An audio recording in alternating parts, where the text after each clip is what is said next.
Hello, everybody, and welcome to the first episode of the Pugs on Drugs podcast.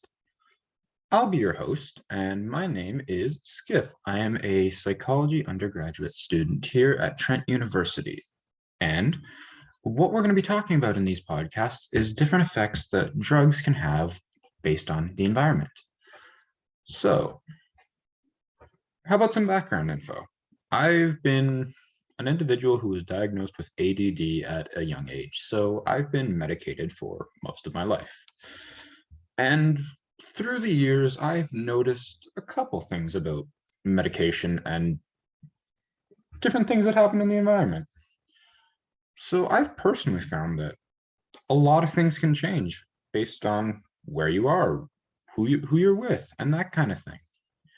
And we've done a bit of research on that kind of stuff to try and figure out, well, what kind of things can happen.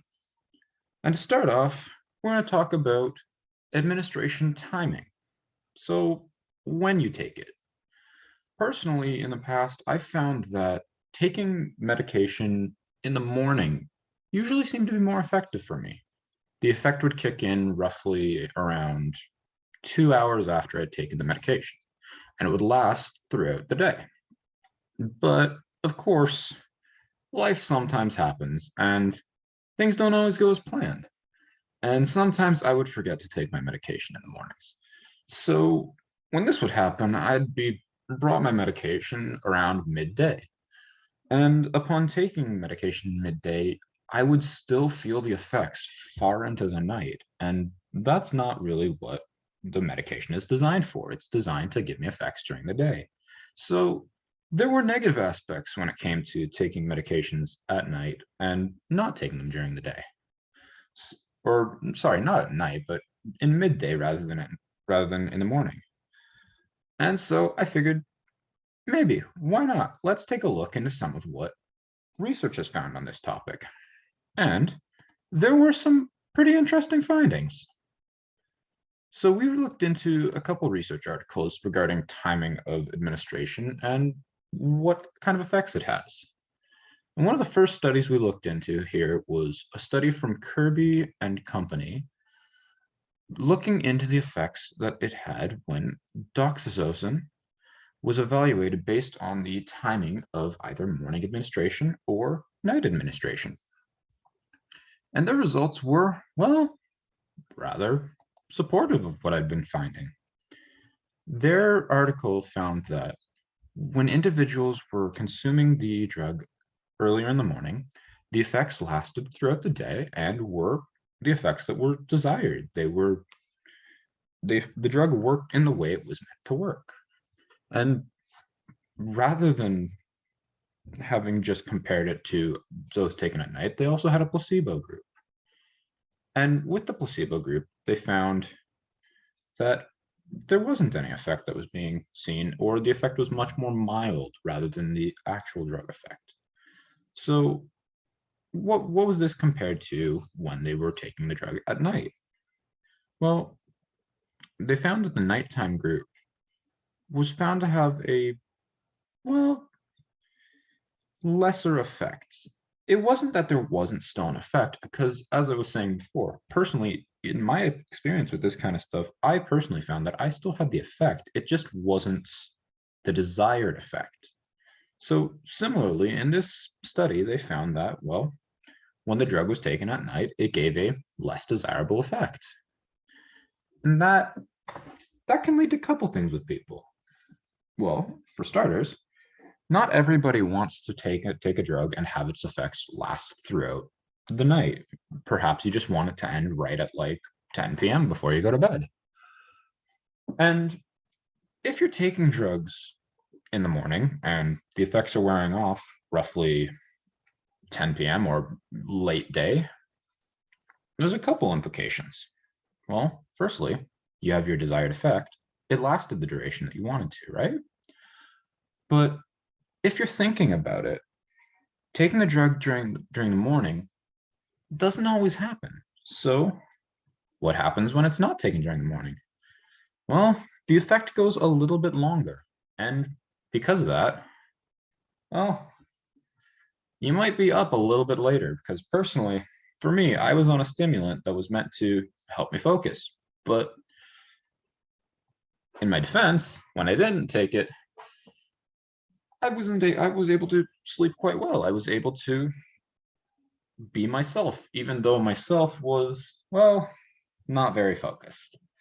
And in doing that, I would sleep, but I wouldn't sleep necessarily well because the lingering effects of the medication after the initial effects were, well, they kind of helped me with living my life. And so when I took them in the morning, the effect went for the desired duration, but when I took them in the midday, it still lingered into the night. So I would still be awake at 1, 2 a.m. because I couldn't sleep. It's not that I didn't want to, I wanted to. I had to wake up at 6 a.m. every morning, but I couldn't fall asleep because the lingering effects of the drugs were still there.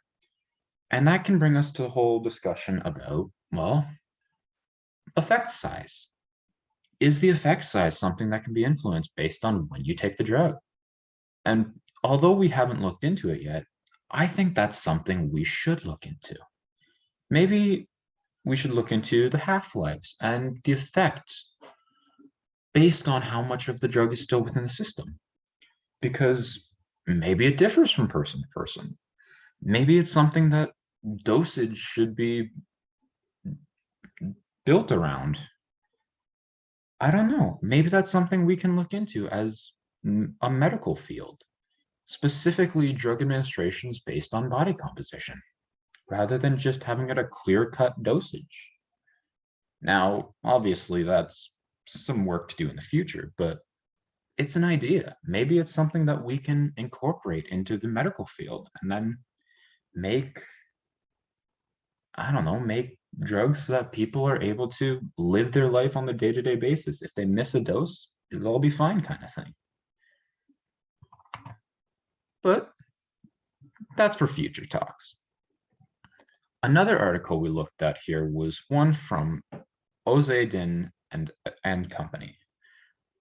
Their study evaluated timing of administration of, and forgive me if I pronounce this wrong, atorvastatin, and the effects it produced in the individuals.